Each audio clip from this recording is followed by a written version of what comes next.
размерите на пчелния кошер. Всичко това нещо дава възможност коефициента на полезно действие на пчелното семейство да бъде по-висок.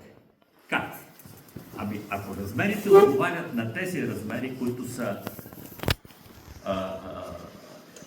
едни от, как се каже, най-важните размери, необходими за пчелата и пчелното семейство, те губят по-малко енергия при движението в кошера.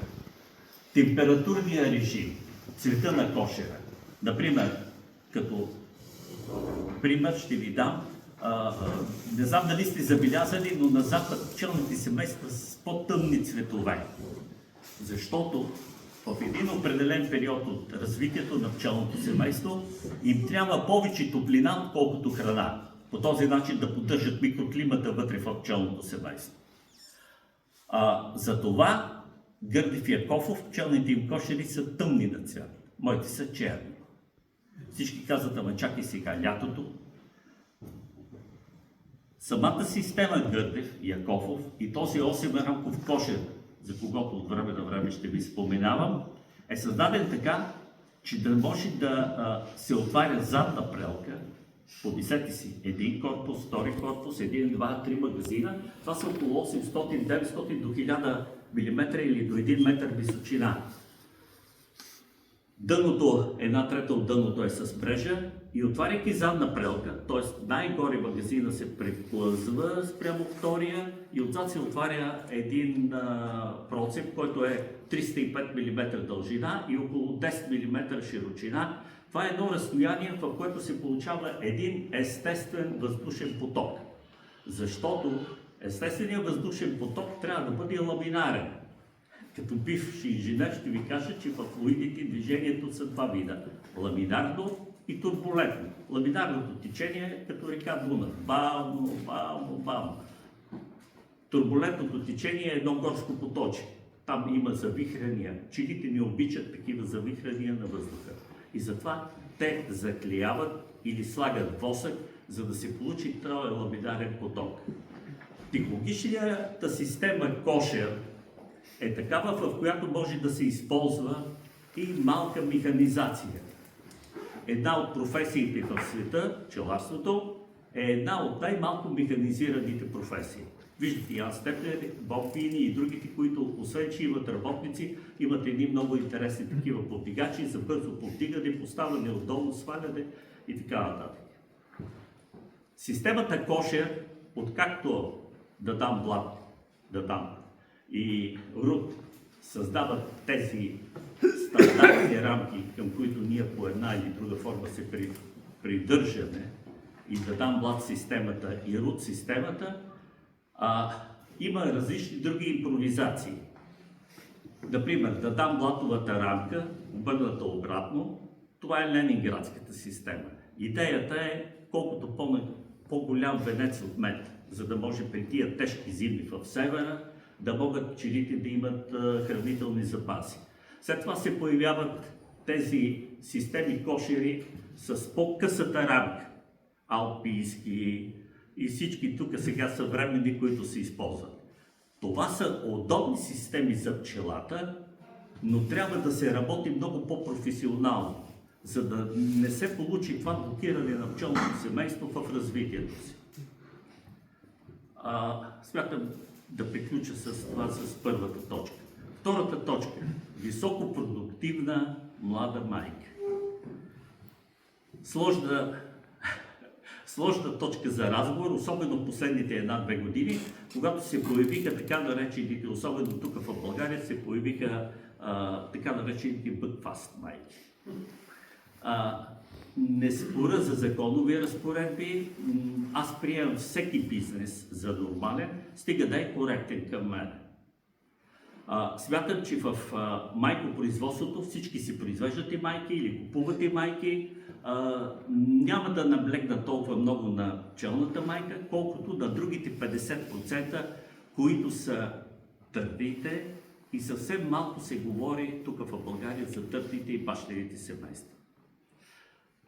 Търдите и бащените семейства, това са зениците на очите на пчелари. Там са тези 50%, които ние много малко търсиме причина, защо нашите пчелни семейства или пчелни майки и въобще поколенията след това не върват така добре. За търтиите много лесно. Семейство, което виждате, че тази година, 2025 е добро, заземявате го добре, обгрижвате го малко повече и на пролет започвате да му помагате в неговото развитие. Даже още от 1 януари. За да може пчелната майка да получава стимул да снася. Около 1-3 март, за моя регион ви говоря, значи аз съм долу в ниското, Пазарджишкото поле, около 1-3 март аз слагам, най-грубо казано, строителни рамки, които миналата година са били изградени, съхранил съм ги и ги слагам. Строителната рамка е хубаво да бъде напръскана с съответния захарен сироп, ароматен, с аромати, мащерка, мента, зелен чай, черен чай, кой каквото има. Един от принципите на Гърдев Яков е никога гол сироп. Това се дава в средата на пчелното семейство, за да може пчелите много бързо да отгрижат килийките, да измучат захарния сироп, да дадат съответния аромат на пчелното семейство върху тази строителна рамка и майката да снесе търтивите яйца. Защо говоря това? Защото при мен около 25 април се появяват първите майки. Първото принасяне съм направил и първите майки готови за оплодване са около 25 април. Един търтей, ако е снесено яйцето на 3 март, около 45 дни след снасяне на яйцето в пълна полова зрялост и готов да опложда пчелните майки. Защо призовавам да се обърне внимание на това? Това ви дава една косвена гаранция, че ако вие произведете ранни пчелни майки, те ще бъдат оплодени от вашите търтеи. Тоест да наситите региона на вашия пчелин с търтеи, които вие смятате, че са подходящи от вашите бащини семейства. Преди години гледах един много интересен филм по National Geographic. Едно кълбо от змии, някъде в средата сигурно е женската, и един стар, като мене, змийчок, удуши и тръгва към това кълбо с змии. Стигна, погледна, това наистина научно популярен филм, погледна и като видя, че няма повече шанс, се завъртя и тръгна в обратна посока. Дано на пътя му в този момент се появи една млада змия женска и той си предаде гените. Разбирате ли какво искам да ви кажа? Ако култивирате и направите и наситите региона вашия с ранни търпи качествени, то вероятността вашите пчелни майки да се оплодят от вашите търпи, които сте създали чрез бащините семейства, е много голяма. А не на съседа, защото на съседа може да няма бащини семейства, но по някаква форма, някакъв търтей, който еди-ко си, еди-що си, лети насам натам и блуждае, може да придаде гените си. Селектирането на гените е много сложна работа. Аз не смея да кажа, че съм голям компетент, но в последно време това е голям бизнес.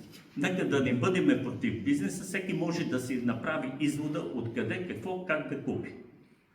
Аз само искам, когато си купувам пчелна майка, ако реша да си купя, да бъде както на французина Джерард. Има един французин, който е изключителен представител на тези пчели, производството на пчелите бътват майки, но на всяка клетка, която той продава, има QR код. Щракате с телефона и виждате там линията на майката, линията на търтия и качествата. Качества като хигиенно поведение, качество като склонност към роене, ето такива качества. Аз това искам да видя в българските майки производители. Дали ще стане или не, много силно се надявам, че ще стане. Защото те ще разберат, че това е бизнес. И ще ви кажа защо е голям бизнес. Миналата година, по не чак толкова официални данни, в България загубите на пчелни семейства бяха 100-120 хиляди. Това са 120 хиляди пчелни майки. Ако всеки реши да си купи, това са около 3 милиона 600 хиляди лева, 1 милион и 800 хиляди евра. Разбирате ли за какъв бизнес става въпрос? Въпреки, че тук е нос с две острията. Пчелните майки в последно време вече се доказва, че са приносители на розените. Зависи как е отгледано пчелно семейство. Може да е идеално, но в последния момент, септември месец преди заземяване, може да има някаква инвазия от акар, а знаете, че при акара той си придава смучи, придава там вируси, амеби и така нататък бактерии и по този начин пчелната майка има голяма вероятност да бъде заразена. Миналата седмица гледах един много интересен лайв, съвсем случайно попаднах по-миналата седмица на него. Ян Степлер, шефа на Асоциацията на канадските пчелари и още 4 видни пчелари от Канада, които заземяват над 1500 пчелни семейства всяка година, бяха в тих ужас от появата на новия акар. Честно да ви кажа, не мога да му кажа името, знам, че е с буквата Т, една такава... Мерцедес. Да, въобще не ме интересува какъв е. Но въпросът при канадците е смразяващ, защото всяка година те купуват около 200 хиляди пчелни майки от Съединените щати. А този акар го има в Съединените щати вече. И майката може да го пренесе от един или друг начин. И това уповаване, че този акар, новия, който се появява, е от топлите страни и няма афинитет за развитие, е абсолютно грешен. След като в Канада ще се появи или в Северните щати на Съединените щати, представете си какво става. Аз защитавам тезата, че трябва да има някакъв инстинкт в пчелите, защото си спомням 70-те години на миналия век, когато се появи за първи път акара. И си спомням баща ми как ходеше като луд между пчелите и ревеше. Защото 80% от пчелина, който имахме тогава, изчезва. Изчезва. Както е този синдром на Фразия Фошев в момента. Високопродуктивната млада майка дава шанс за едно невероятно развитие на пчелното семейство, особено в ранна пролет. А когато имаме такова развитие, особено в ранна пролет, това е най-хубавият вариант пчелното семейство въобще на първа ракетна или там космическа скорост изкарва целия сезон. За да се получи това нещо, пчелната майка трябва да има стимул. Ако в природата го няма, пчеларят трябва да поработи. И тук в следващата точка, рационално хранене на пчелни семейства, ще говоря за хранене. Вижте, аз на Кирчо му казах за Севдата Якуб. Не знам дали сте гледали клиповете. Миналата седмица той напълни мрежата, фейсбук групите с неговите клипове. Аз не казвам, че това е най-правилният начин да пчеларстване. Но казвам, че принципно е правилен. Какво прави Якуб? 7 дни преди цъфтежа на липата, която е основна паша там, където е той, спира с храненето. До тогава той е структурирал пчелното семейство по хоризонтала и по вертикала на 2 корпуса. Тоест пчелното семейство е влезло в един хармоничен период, в който толкова колкото майката снася, толкова пчели загиват. Той е в хармония. 50-60 хиляди пчели, когато има, това пчелно семейство е идеално. Оползотворява всяка новопоявила се паша, а колкото е по-обилна паша, толкова по-силно работи пчелното семейство. Благодарствам. Забравим да си взема и аз. Благодаря. Извинявам се, една секунда. И за да не досаждам повече с производството на майките, първото нещо, което ме научи Яков, от 2002 година се запознах с него и първото нещо, което той ми подари, това беше шаблонче за направа на чашки и една игла от спица на стар велосипед. И това беше. Ако можете да си произвеждате, произвеждайте. Ако не можете, купувайте си от човек, който може да произвежда. Майкопроизводителя трябва да бъде като вашето GP, личния лекар, да му имате доверие. Аз знам, че тук има майкопроизводители и няма нищо лошо в това. Второто нещо, което е, хубаво е да купувате от региона, в който сте. Сега, под една или друга форма не правя реклама на никого, а е хубаво, защото това са местните пчели. Пробвал съм много неща, включително изкленар, бейби линията му. Мога да ви кажа, че всичко, което е внесено от чужбина, при мен не можеше да работи. Не знам по какви причини, все пак смятам, че разбирам много неща, мога много неща, но тези внесени линии не работиха както трябва. Включително пробвах, от 2 години пробвах и така наречената Бъкфаст. Да, те имат много положителни качества, нека да си признаем. Не може всяко нещо да има само хубаво и лошо. Бъкфаста има някои положителни качества, но това е много хубав бизнес. Трябва всяка година да купувате майки F1. Всяка година трябва да купувате. Защото пчелната майка, Бъкфаст, аз го казах, имаше от 2-3 дни един такъв голяма задявка, пост и така нататък, т.е. Сезго, който напуска Сезги. Той след това пита, защо пчелните майки и инструменталките са с отрязано крило. И аз се позволих тук да Кирчо да му кажа, вижте, при изкуственото осеменяване майката не се пълни догоре. Значи имате генетичния материал, имате ръка, която да го прави, все пак не всеки може да бъде добър хирург, но цялата работа е, че 70-75% майката се напълва. Тези остатъчни 100% в природата тя го допълва, като излиза на втори брачен полет. Дали е така? Излиза на втори брачен полет. Ама не може. Между 5 и 7 търтия трябва да и напълнат маточните тръбици. Ако не са напълнени, тя се опитва да излезе на втори брачен полет. Защото това, че не са напълнени, може да е много причини. Първо, че майката не може, второ, че времето, трето, което е, търтите може да не са толкова способни.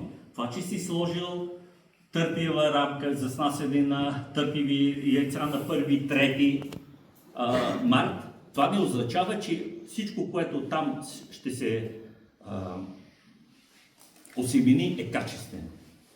Март месец е хладен месец. Пчелното семейство, в което си сложил, може да има момент, в който не може да поддържа такъв добър микроклимат, че всички търти в питата да се появят по един и същи начин качествени. Обикновено винаги в първата 1/3 е най-добрия микроклимат. И когато се произвеждат майки на маточната рамка, Якофов и Гърдев, както са ме учили, те са 13 маточника. На тия 13 маточника, след запечатване, излюпване, преди излюпване, крайните веднага се смачкват.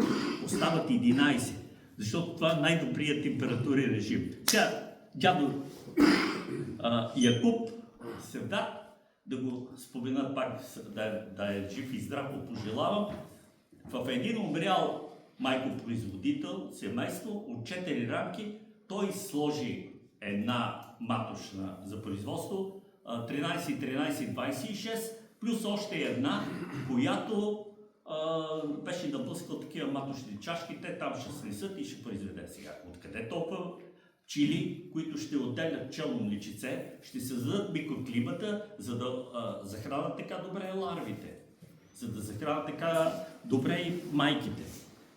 Когато започнах да ходя на пчелина на Якофов, пак за майките говорим, гледам върху капаците тук, там някакви нощчета за бръслене.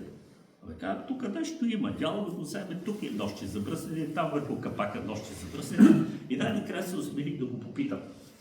Казвам, учите го, кажи какво е. Той каза, окей, ела да видиш. Една 4 от водка 4 рамкова, придаде на майка, извади маточника и го разцепи по дължина. В дъното трябва да има люспи от останало желирано пчелно личице, което означава, че личинката е израсъла в благодействие. В излишък тя се е хранила толкова, колкото трябва. Дали? Плюс спазването на другите всички показатели, микроклимат и така нататък, които се създават при отглеждането на майката. Значи, добре, нямаш QR код на това, нямаш QR код на майката, но поне прилепи матушника, от който излюпе да видя, че наистина е това. Аз му казвам принципа на пръстарското нощче. Така е.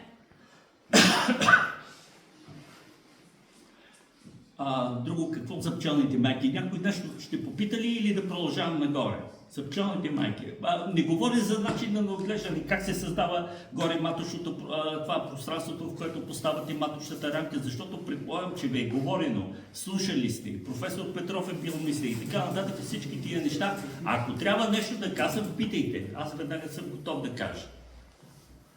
Няма. Разбирате? Окей. Следваща точка. Рационално хранене на пчелните семейства. От рационално хранене на пчелните семейства се разбира въглехидратната, протеинова и енергетична храна, тяхното качество, тяхното количество, местата на поставянето ѝ, сроковете и начините, необходимостта на пчелното семейство от този вид храна и всичко това направено с една единствена цел – висок, постоянен и яйценосен темп на пчелната майка през зимата, особено в ранна пролет, отглеждането на голямо количество пчели, физиологично и биологично пълноценни пчели, отглеждането на голямо количество физиологично, биологично пълноценни пчели, които са готови да оползотворят всяка кратка паша, която се появи. Предполагам, че разбрахте. Сега ще го на части. Енергетичната храна. Захаросата и пчелния мед са енергетичната храна на пчелното семейство. Това енергетичната храна трябва за функционирането на пчелата като жив организъм. За движение на лимфи, за активирането на жлезите с вътрешна секреция, за нейното придвижване, за храненето на личинките, за летенето, което е много важно, за поддържането на микроклимата в пчелното семейство. През зимата се използва пчелния мед, през лятото се използва захарозата от нектара. Количеството пчелен мед, който е необходимо на пчелното семейство, за да може да функционира пълноценно, е сега по различни научни изследвания между 50 и 75 кг. Сега това зависи от района, зависи от силата на пчелното семейство и така нататък, затова е една такава разтеглива величина. Захарозата е развитие на пчелното семейство. Развитие. Без захароза пчелното семейство няма развитие. Захарозата може да се подава по няколко начина. Естественият начин е нектара в природата. Другите три начина, това са кристалната захар, сиропът. Сега дали сиропът ще бъде захарен сироп, инверт или фруктоза-глюкозен разтвор е течната форма. И третата форма е пастообразната. Това е според мен най-подходящата форма, която да се дава захарозата. Сега тук ще направя малко отклонение. Пчелата е единственото живо същество, което има разделно хранене. Няма, никой до сега не ми го е казвал. Аз ви го казвам, защото така пише в научната литература. Няма пчелна килийка, в която да има забъркан мед и прашец. Това само човека и свинята слагат в устата си протеини, въглехидрати, мазнини и така нататък. Пчелата има разделно хранене.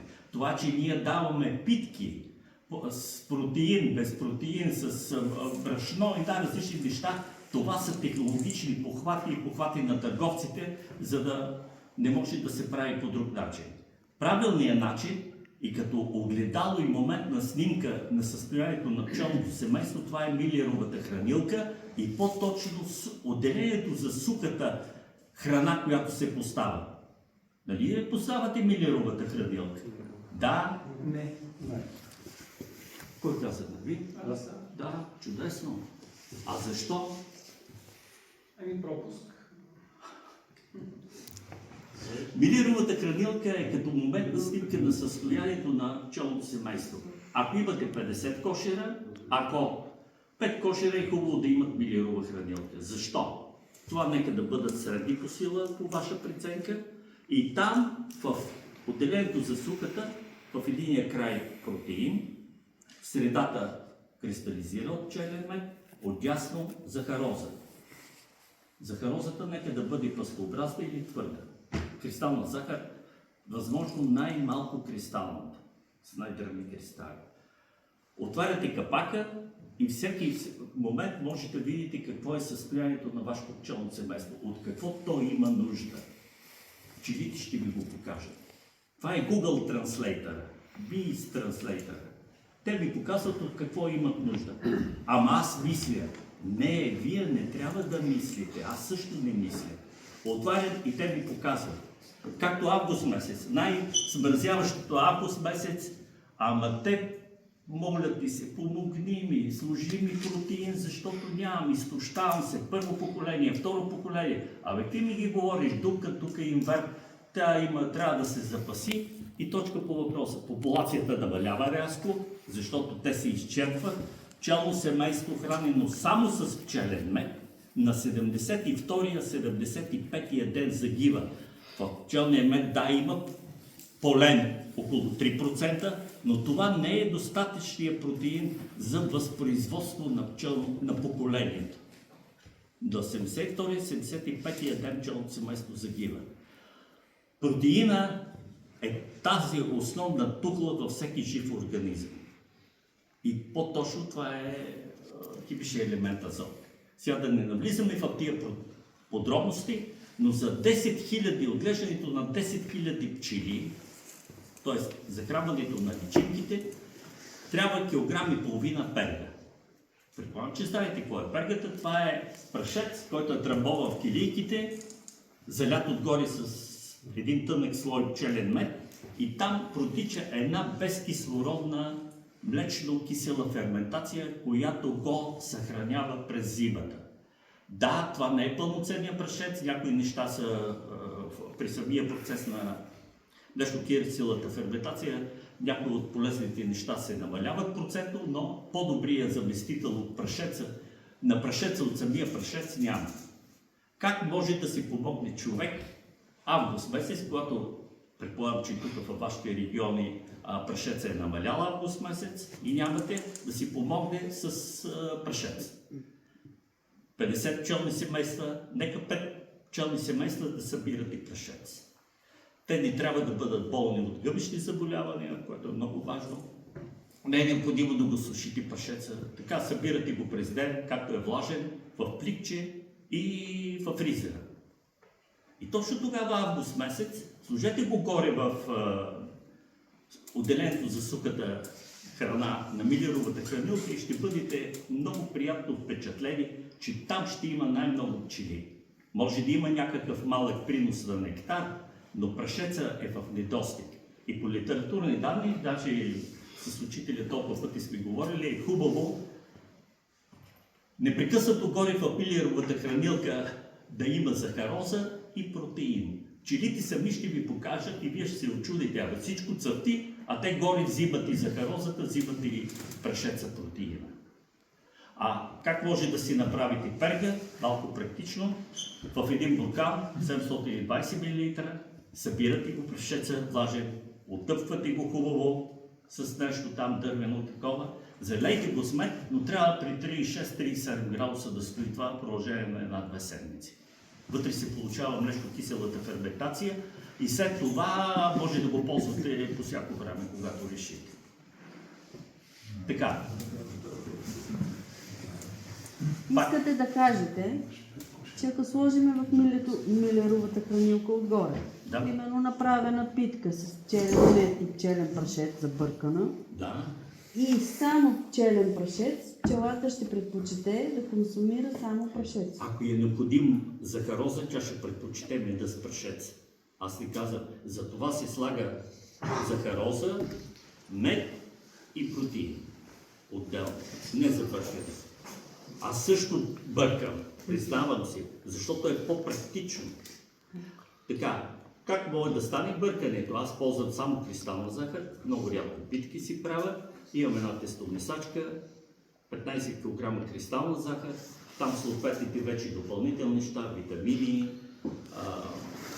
пробиотици и всички други биоактивни вещества, включително аминокиселини, които са под теша форма. Има едни испански и италианските са промотор, много хубави, препоръчвам ви ги.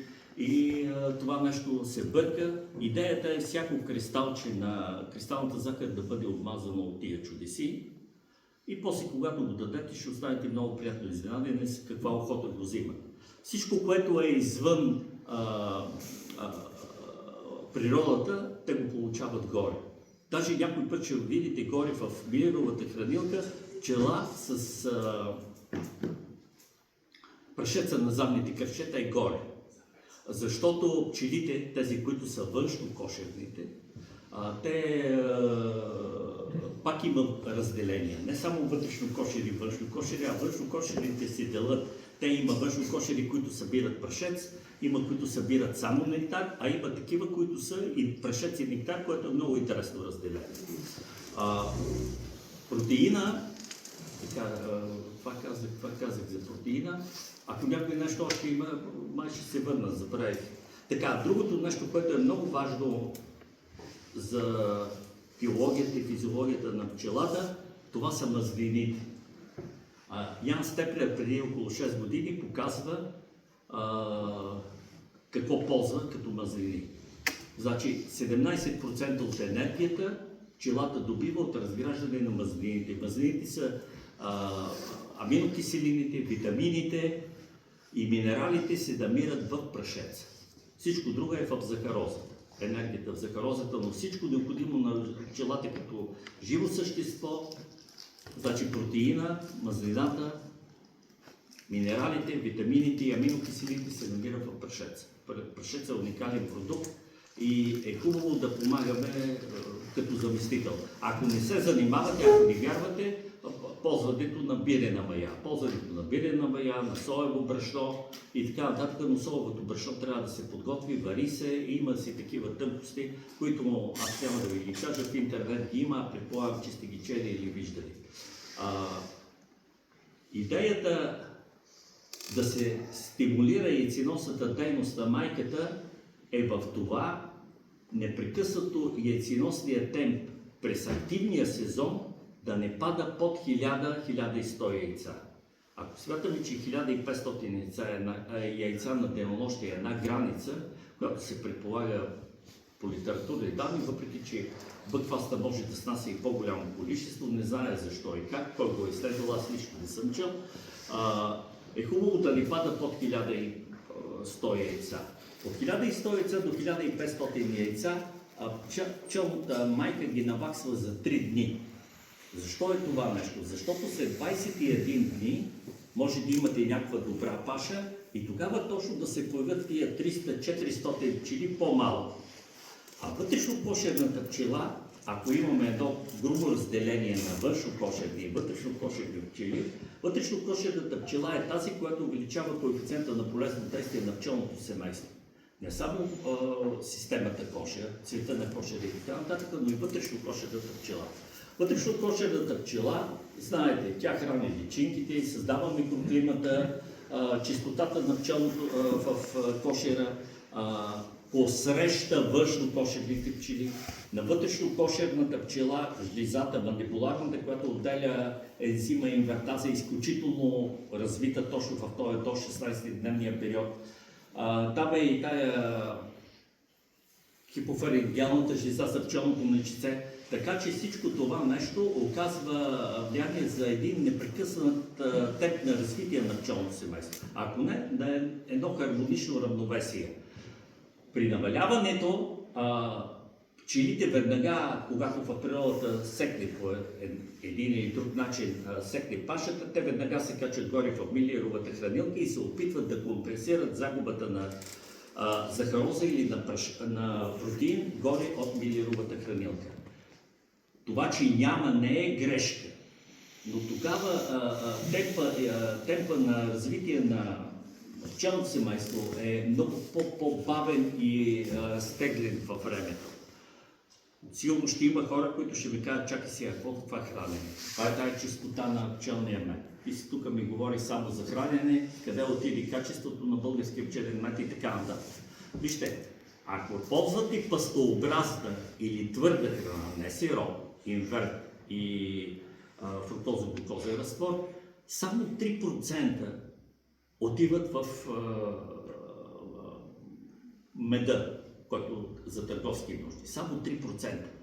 Това означава, че трябва 100 кг мед да изяде вашето пчелно семейство, което е фантазия. То повече от 15 кг на година, особено в тежки години, когато, както беше миналата година, нямаше паша много дълго време заради жегата. Само 3% отиват в този мед. Той почти не се забелязва при анализа. На 100 кг на 3% това са 3 кг мед, което е едно незначително количество. Но пък, благодарение на това, което вие помагате с рационалното хранене на пчелните семейства, спомагате пчелното семейство да не изостане в темпа на развитие. Да не изостане. От момента, в който се снесе първото яйце, пчелното семейство вече започва новия сезон. Обикновено това е около Коледа, ама искате, не искате, особено тази година, както беше мека, пчелната майка е снесла и пчелите са тръгнали на развитие. От яйценосен темп от едно яйце до 500 яйца, пчелната майка ги постига за около 3 седмици. Нали? Не на всяко пчелно семейство. То трябва да е зазимено, да има съответния количество млада пчела, което е зазимено миналата година, да има съответните запаси от пчелен мед. 3 седмици. От 500 до 1000 яйца трябва също 3 седмици. Тоест 6 седмици, месец и половина, до някъде до средата на февруари пчелното семейство вече, ако всичко преди това е осигурено. Моля? Да, това време то вече достига, може да достигне. Това не означава, че всички са, може да достигне до 1000 яйца.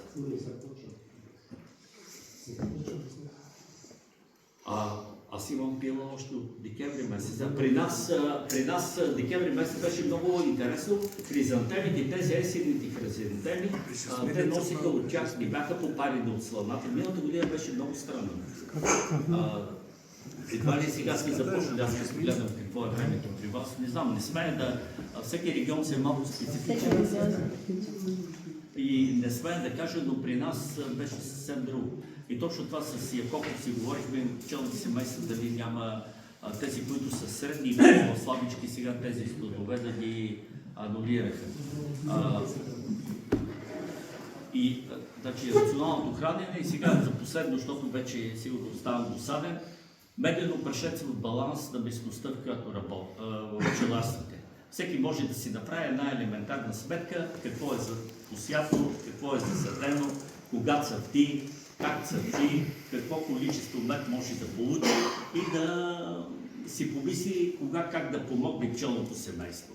Идеята на това, как да помогне на пчелното семейство е рационално да се използват вътрешнокошерните и външнокошерните пчели. Пак вътрешнокошерните пчели правят всичко, трябва да бъде за кошер, външнокошерните единственото ми задължение да откриват източника на захароза под формата на нектар и да го носят и прашец, естествено, и да го носят в кошера. Вътрешнокошерната пчела я посреща, докато по литературни данни от момента, в който външнокошерната пчела си напълни гушката, медовата гушка, тя обогатява с ензима инвертаза и кацане на прелката, за да бъде посрещната от вътрешнокошерната пчела. Молекулата на захарозата е разцепена на 50. Вече всичко друго, ензима инвертаза отделя вътрешнокошерната пчела, вентилирането, падането на водното съдържание на нектара и така нататък вършат вътрешнокошерните пчели. И тук много деликатният момент е тези вътрешнокошерни пчели, кога ще ги натоварите и с процеса на изграждане на рамки. Изключително важен момент. Не може по време на гладна паша да кажеш вътрешнокошерните пчели да гърдат. Това е груба грешка на пчеларя. Защото външно кошената пчела идва с пълна гушка и няма кой да я посрещне. Тя тръгва, влиза в кошера, отива горе, където са магазините, там медовите наставки и почва да търси празна килийка, където да се остави нектар. КПД-то на пчелното семейство пада рязко. Второто, което е, външнокошерните пчели е хубаво да градат около цъфтежа на овошките. И тук искам да ви кажа, че грубата грешка, която ние правим пчеларите, е, че смятаме, че първата ни главна паша е акацията. Не, първата ни основна голяма паша трябва да бъде цъфтежа на овощните видове. Сега ще кажете, ама чакай, при мен няма нищо. При мен има. Значи аз трябва да съм се подготвил, че пчелно семейство така да е развито с пчели, че да може да оползотвори всеки такъв цъфтеж. Има кайси и праско долу ябълката. Тогава се предполага, че пчелно семейство има към 50-60 хиляди пчели при цъфтежа на ябълката и тогава, ако дадете да се градат основи, е един от най-добрите моменти, защото те градат изключително само качествени работнически килийки. Иначе, ако има главна паша, както казах, и карате тая вътрешно кошерна пчела, тя се чуди какво да прави. Да, ограничава се яйценосната дейност на майката, да, трябва да гради, освобождават се пчели, които да хранят личинките, да отиват да градат, но не забравяйте, те всичко това правят, щупвате ги от работа вътрешно кошерните пчели с този градеж и след 16-я ден искате те да излезат навън и да работят пълноценно. Не може, те са изтощени. Ама няма пчелата изтощение. Напротив, принципа на Яковлев, така трябва да се грижим за пчелите, че с един ден да живеят по-дълго, те ни носят една капка мляко. Сигурно ви писах, някой нещо да пита. Не, напротив, много интересно. Да, Много практичен ми се стори идеята да се добавя замразен прашец, с който сме си произвели. Сега, тъй като те милерови хранилки, така да нямаме ги, може ли да използваме вътрешна хранилка за кошера? Разбира се. Да, или евентуално тази хранилка, където влиза пчелите да направим като приспособление, отколко да слагаме. Ние да храним 2 пъти седмично, да кажем, по една супена лъжица или просто да кажем... Те ще ви покажат. Вижте, по-добре, те никога няма да приядат. Основен принцип. Никога пчела прияла няма. Идеята ми, че прашец трябва да е свеж, че тук що размразен, нали? Хубаво е така. Сега, въпреки че има една теория на един чех, прашеца, даже и да е изсушен, ако е изсушен под формата на зръцата, както си е, с по-гъст ароматен сироп, леко напръсквате и смачкате на топка да стане. На топка. Да. Те вече каквото трябва да вземат, те го взимат. Защото техният ближещо смучищ, това близълце е уникално. Виждате, че то може и желязо и пластмаса да отблиза да измучи и да смачка. От въпрос колега пчелар, както практикува, значи изсушен прашец го смелва с мелничка за кафе и го оставя в чиник и просто ми е показвал пликче точно есента и става като... Да, страха е да не го разпрашат. Той си е разпрашен и той казва, видно да не стане нападение, той казва всеки път, като съм на пчелина, нося определено количество, сипвам в там 3-4 чиники. Избрал се е този начин, не съм против. Важно той да има. Аз съм на принципа, че трябва да го има, вече как те ще го ползват, те го ползват по един единствен начин. Не може да се съмняваме първо.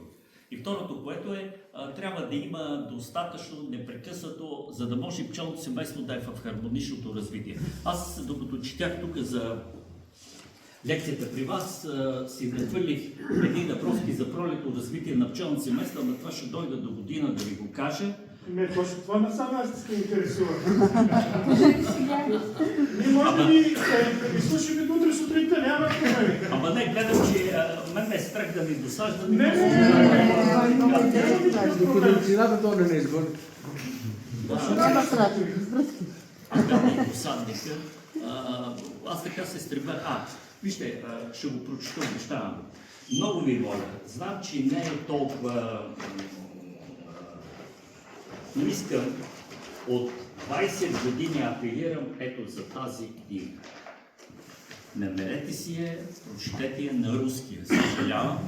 Това е интенсификация производство биоза на професор Балай. Ето книгата, вижте, който иска да я разгледа, тя е... Наберете я, прочетете я. Това е основата на интензивното пчеларство. 75-та година излиза тази книга в Румъния. Канадците, американците работят точно по нея. Те не си признават, че това е АП-то, но това е, ето го. Той интенсификация производство биоза. Професор Балайо, това е един изключителен капацитет. Той в Румъния беше един от малкото музеи, не знам дали сте ходили в Букурещ, музея на пчелите. Де-факто предпочитам да намеря връзки с румънците, защото кошер е 1300 години, за Георги Гърдев, Осем Ранковия, Черен и така нататък, Хранилки, Милерови, всичко това идва от румънците. Георги Гърдев ходи на някакво съвещание в Тулча, тогава по социалистическо време, 70 и коя година, и го донася този кошер. Това ми го е разказал моят учител Константин Якофов. 5 години съм бил денонощно до Якофов. Той ме научи на всички тия хватки, номера и всичко друго, което може да се сети. Гърдевизма и яковизма е философия. Много малко хора тогава, Георги Гърдев е бил разпъван на кръст за това използване на сухата захар. Той не е могъл да докаже, че се поддържа един постоянен, почти постоянен яйценосен темп на майката. Това е целта. Постоянен яйценосен темп, както аз казах определено, което може. Такива странни неща са Добре, виждали. това не ги ли изтощава пчелите? Вижте, това чудо трябва да умре с усмивка. Аз съм се погрижил за него. Има храна, има топлина, има протеин, има всичко. Трябва само да работи за мен. Я кари повече. Карите, сега ще говорим и за карите. Трябва да умре с усмивка, защото аз съм се грижил за него. Всички казват, чакай сега, ти си, еди, какво си, еди, що си. Къде е романтизма? Моят романтизъм е, когато чуя първите капки по кожуха на центрофугата. Там е романтизъм. Всичко друго е практицизъм. И много не можах да намеря един човек, който да направи едно професионално пчеларстване в България. Бих му помогнал съвсем по някакъв начин. Да, няма да има 1300, 1500, както Степлер, той за земи тази година 1700 колко пчелни семейства, около 50% му е смъртността. Да, той купува майки и на различни други неща от всякъде, но 6 месеца са неговите кошери са в там едни камери, където се поддържа нивото на въглеродния диоксид, въглеродния двуокис, където се поддържа нивото на температурата, всичко. 6 месеца. И загубите са му големи, те ги отдават, даже вчера има един друг рустак, от вчера той започна да използва 2025 година, октомври месец, лицензирано съвсем ново лекарство, което действа на РНК-то на акара. На ТНК-то, РНК-то действа и намалява продължителността на живота на акара. Там вече изнемогват от акара. При нас също, само че ние много не си го признаваме. И направата на тези питки, които правят американците, вътре има окситетърциклин, слага се задължително за борба с ноземата. Слагат се мазнини, което никой не прави, никой не слага в неговите питки мазнина.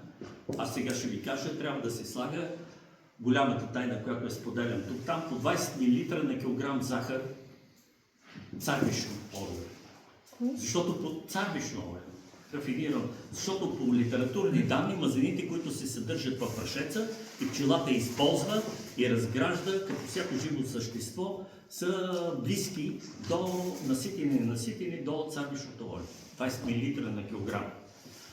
Витамини. Задължително витамини.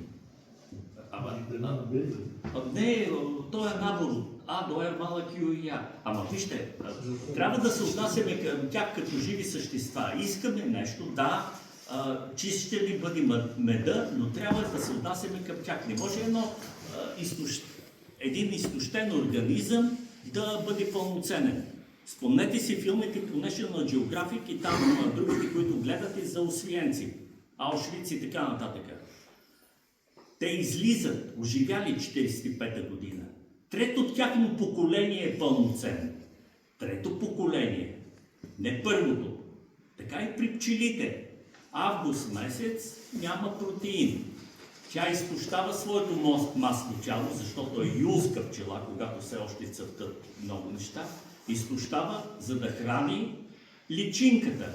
От тая недобре хранена личинка, поради липса на естествен протеин, тя изтощава масното си тяло за белтъчини и храни личинката. От тая личинка се появява не толкова пълноценна пчела.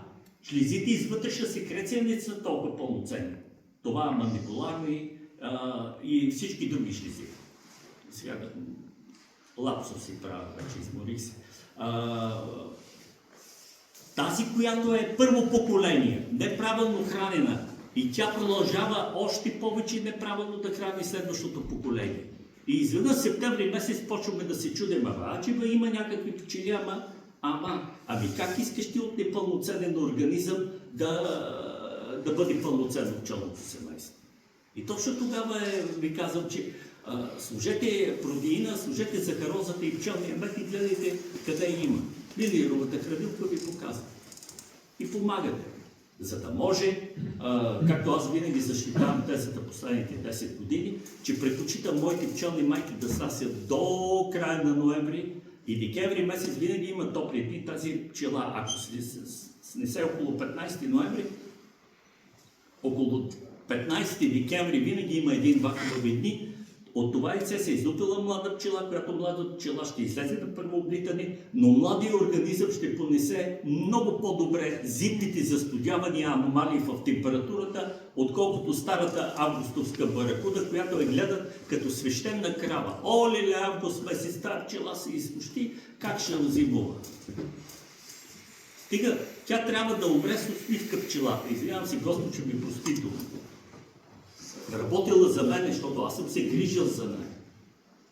Тоест не е лошо, ако майка снася толкова късно деца. Ами аз нарочно ги стимулирам, за да снася. Казах, рационалното хранене е майката да снася и зимата. Зимата е от 20 декември до 20 марта. И след това вече е ранната пролет.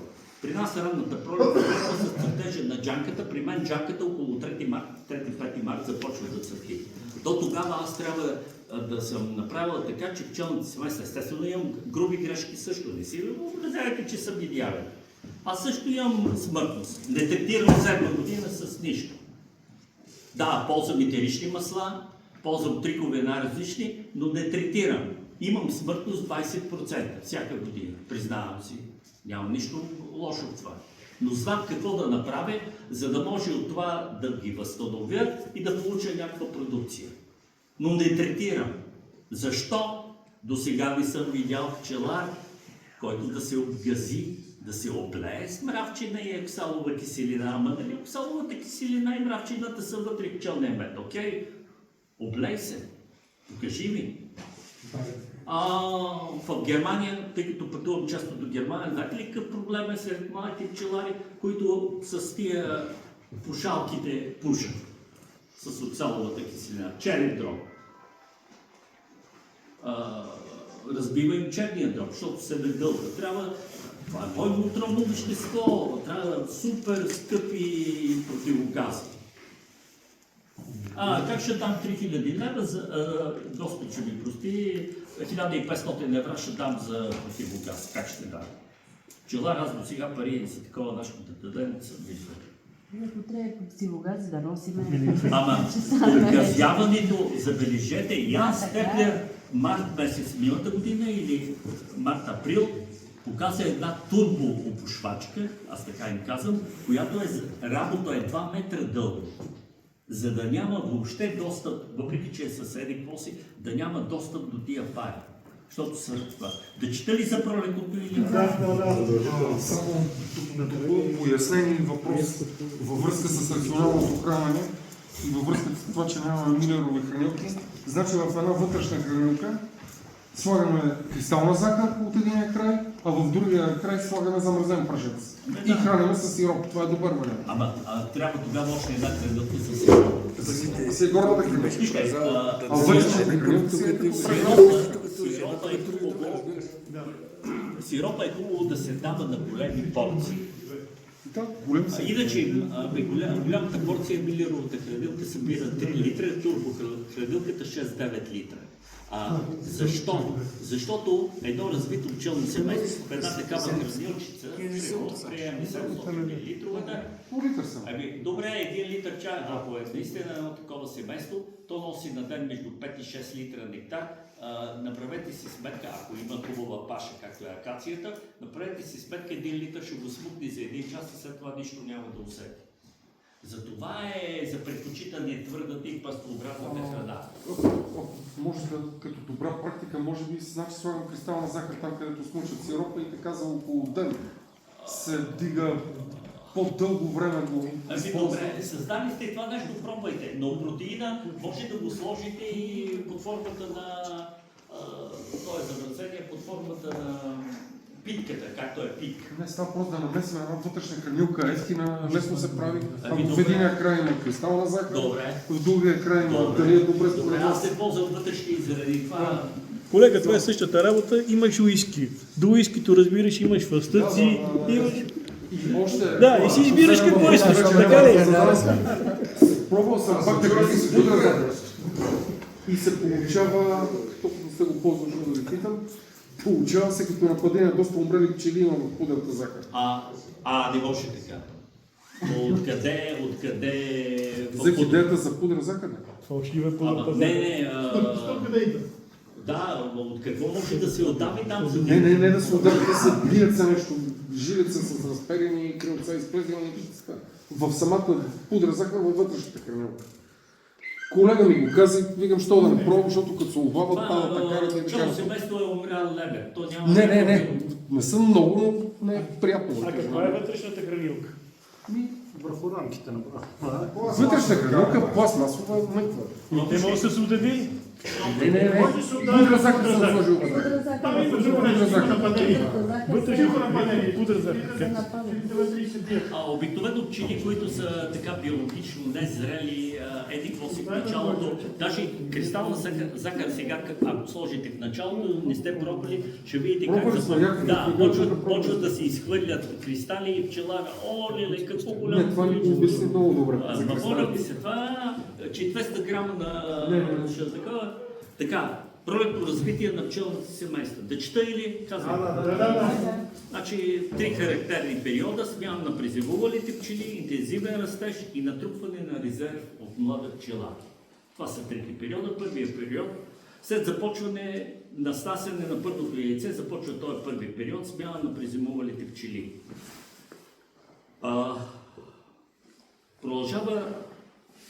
Продължава до началото на увеличаване броя на пчелите в семейството. Този период има различна продължителност и зависи от състоянието на времето през пролета, притока на свеж прашец и нектар. Тук, доколкото разбрах, кукичета, мезухари. При мене няма такива неща. При мене няма и аз затова чакам първото нещо, което е джанката. Вие ме разбихте. Дайте така. Второто е характера на зимуване на пчелното семейство. Значи това нещо ще го имате предвид, дали там се тропа, гледа и хиляди други неща. Е много важно пчелното семейство да бъде на спокойствие. Пчелина да няма кой да го дразни, да чука, вятър да вее, защото вятъра изсмуква топлината. Възрастта на майката. Колкото пчелната майка е по-стара, толкова по-късно започва да снася. Затова трябва всяка година почти да се сменя майките. Например, активния сезон, ако прием, че е 6 месеца, снася по 1500 яйца, 45 000 яйца на месец, 6 месеца по 45, 250, 300 000 яйца и тя е аут. Второто нещо, което е призимуване на майката. Ма гледай каква е хубава, 3 зими е изкарала. Ама моля ви се, дайте да ви сложат 3 зими между пчелите, да ви мачкат. Топло, пък студено, пък хранене, нехранене. пчелната майка трябва да е млада, високопродуктивна и почти всяка година. Ако е толкова хубава свещената крава, оттеглете я в отводка да работи за вас. Ако тази, която сте дали или някоя друга не става, между пръстите и моментално тази старата я предайте. Ако нямате и други нови. Така, състоянието на пчелите. Има се предвид количество и бройки и дали са изтощени или не. Както августо-септемврийските пчели, не трябва да, какво беше там, не трябва да гледат пило, защото се изтощават и това. Трябва да се изтощат, те са за това. Наличие на запаси от прашец и мед. Това как са ми запасили пчелното семейство. По много литературни данни, около 15-17 кг за 10 рамковия многокорпусен кошер, той е рута 240 мм, се предполага, че е един добър запас. В повечето случаи, тия интензивно пчеларстване в Канада и така нататък, те отдръпват всичко. Както тук в България се правят такива неща, отдрънка се всичко и след това се храни. За да може пчелата да натрупа така наречения захарен мед, вътре да няма поленови зърна и по този начин тя зимува само на високоенергетична храна. Докато в пчелния мед, както ви казах, има 3% полен. Ако тя се храни малко по-продължително време, натрупва този полен дебелото черво и знаете вече изхода от всички тези неща. Изброените фактори са косвен показател за началото и темпа на яйценосната дейност на майката. Отглеждането на пило през зимата има за основна цел да се получи силно пчелно семейство през цялата останала година. Защото ако е снесла на 1 януари, вече 2 поколения пчели са излезли. 21 и сега, ориентировъчно, 2 поколения. Времето е хубаво, тия младите пчели могат да излезат, да се облетат и така нататък. И качественото, тук хубавото на тези млади пчели е, знаете принципа, една зимна отглежда една пролетна. До една пролетна колко отглежда? 4 пролетни. И тогава имаме това взриво, как да кажа, като ядрена реакция, развитие на пчелното семейство. 1:4 най-добре. Така, тази цел се реализира само с висок темп и голям обем на отглеждане на биологично и физиологично активни нови поколения пчели, които ще заменят призимувалите. Отглеждането на пило в нормално зимувалите семейства за България започва от края на януари, средата на февруари. Средностатистически, както при вас. Кирчо казва, те сега почват, при мене пило има... Аз съм близо 700 метра, много сме включва. Ние сме на 200 и нещо, да. Ма той при нас има. Така, колкото повече закъснява началото на отглеждане на пило, толкова по-бързо умират старите зимували пчели, защото те не могат да бъдат вечни, поради силното си износване. Младите извикващи се пчели не компенсират смъртността. Има отрицателен приръст. И семейството отслабва толкова, че количеството на пилото, даже и не голямо, не приближава броя на пчелите. Самото късно започване на яйценосната дейност при частично умиране на зимуващите пчели довежда до отглеждане на малко пило, което също нарушава равновесието в семейството. Това отрицателно се отразява на развитието на семейството през целия пчеларски сезон. Не направо казах, че особено важно е яйценосната дейност на пролет да бъде възможно максимално. 1000, 1100, 1500 при някакви идеални случаи. Отказаното по-горе е ясно, че пчеларят трябва да вземе мерки. Това знаете как може да вземе мерки, като помага с храна. Това, което липсва, те ми показват горе в милеровата хранилка или вътрешни хранилки, както решите. Когато се започва с най-ранно отглеждане на пило, появилата се млада пчела поема част от грижите на отглеждане на пилото. Тоест, те разтоварват зимувалите пчели. А когато помагаш на възрастните родители, даваш им шанса те по-дълго време да живеят. Тоест, младите пчели и старите стават по-голяма бройка, защото старата пчела живее по-дълго време. И по този начин има един такъв малък естествен приръст на пчелното семейство като бройки. Интензивният растеж със смяната на презимуваните пчели, началото на активния живот на пчелното семейство започва втория период. Той се характеризира с интензивно нарастване на семейството. Новоизлюпените пчели отглеждат пило право пропорционално на теглото им. Тоест, младият организъм може пълноценно да отглежда. Но пак, за да може това нещо, ако го няма в природа, както при мен около 3-5 марта да цъфне джанката, естествен принос на нектар, естествен принос на прашеца, а не тези заместители, които и аз понякога давам, тогава вече има това естествено развитие на пчелното семейство. Тук е необходимо да отбележа, че един критичен прак за интензивния растеж на пчелното семейство е теглото на пчелите. В научна литература се смята, че 2,5 кг е един критичен прак на пчелното семейство. Под 2,5 кг пчелното семейство крета. Над 2,5 кг пчели вече пчелното семейство е тръгнало по този втори период на интензивно развитие и има шанса, ако и пчеларя помогне, ако времето, ако пчелната майка е млада, както казах, не толкова стара, наистина да даде шанс да се получи първата голяма паша, цъфтежа на овощните видове. Старата майка, аз също съм го изпитвал много, точно когато е най-активният цъфтеж, точно тогава тя прави номера. Изведнъж почва да снася все по-малко и по-малко, ама ние държим, защото нали идва пашата и смяната и тогава може да е нож с две остриета. Заради това е хубаво пчелната майка да бъде млада зазимена, въпреки че аз сменям пчелните майки на пролет, повечето хора сменят пчелните майки септември месец. И тогава имало някакъв такъв принцип, когато и магари да изложиш, те са готови заради зимата да го приемат и така нататък. И това нещо. И само няколко неща и приключвам за третата част. Третата част е когато имаме натрупване на млади пчели. Повечето хора ще кажат, чакай сега, ама тук какво ми говориш, натрупване на млади пчели и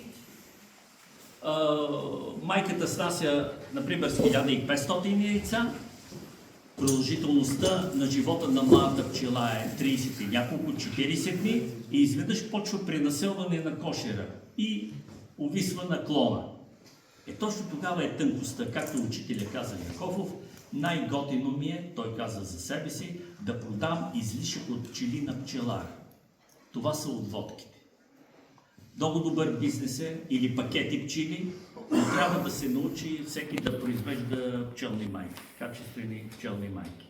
Точно тогава, когато се появят вече излишъка от тези млади пчели, които отделят страшно много млечице, няма къде да го реализират, защото майката снася, независимо, че яйценоса е темпе 1500 яйца, има пчели, които са 10-15 хиляди млади пчели, които няма къде да отделят пчелното млечице, да хранят личинки и те стават излишна работна ръка. Трябва да се появи, особено след акацията при мене, се появява този период, в който имам страшно много млади пчели, излишък на пчели и акацията прицъфтява. Или е компрометирана поради някакъв дъжд, някакъв студ и така нататък. И тогава се правят тези отводки. Играта с отводките е много сладка и хубава. Първо като бизнес, второто нещо, което е, ако наистина създадете една отводка, която последствие може да използвате за подпомагане на закъсали пчелни семейства. И другото нещо, което е не винаги съчетаването на взимането на пило и работна пчела от едно пчелно семейство и даване на друго за подсилване или получаването на такива медовици, както руснаците казват, не винаги 1+1 прави 2. Защо? Защото се нарушава вътрешно-кошерния баланс. Изведнъж се появяват страшно много вътрешно-кошерни пчели и много малко външно-кошерни пчели. КПД-то също не е толкова голям, колкото не си иска. Предполагам, че разбрахте за какво става въпрос. Учителя как работи? 2 8 рамкови и отляво и отдясно по 1 4 рамков. Да, но той събира прашец. Ефектът е страхотен, особено към дъжд, че са и той е 4 рамков хоп зад 8 рамкови, другия 4 рамков зад 8 рамкови и цялата тая баракуда, която пристига от полето, дали е с нектар, дали е с прашец, влиза в 8 рамковите. Ефектът е страхотен. Ако има вътре също толкова много млада пчела, то няма, защото той си има определено количество млада пчела и изведнъж тая старата пчела, аз ви казах, капе дето пада, защото тя влиза, няма кой да я посрещне, тръгва да търси къде нагоре има празни килинки и така нататък. Същия ефект се постига и с Snell Grow дъската.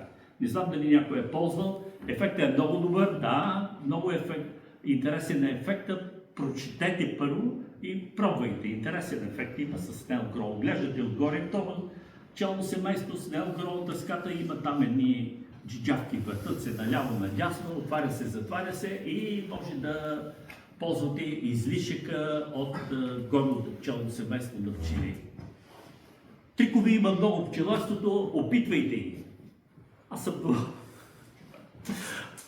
Благодаря ви много, че ми изтърпяхте.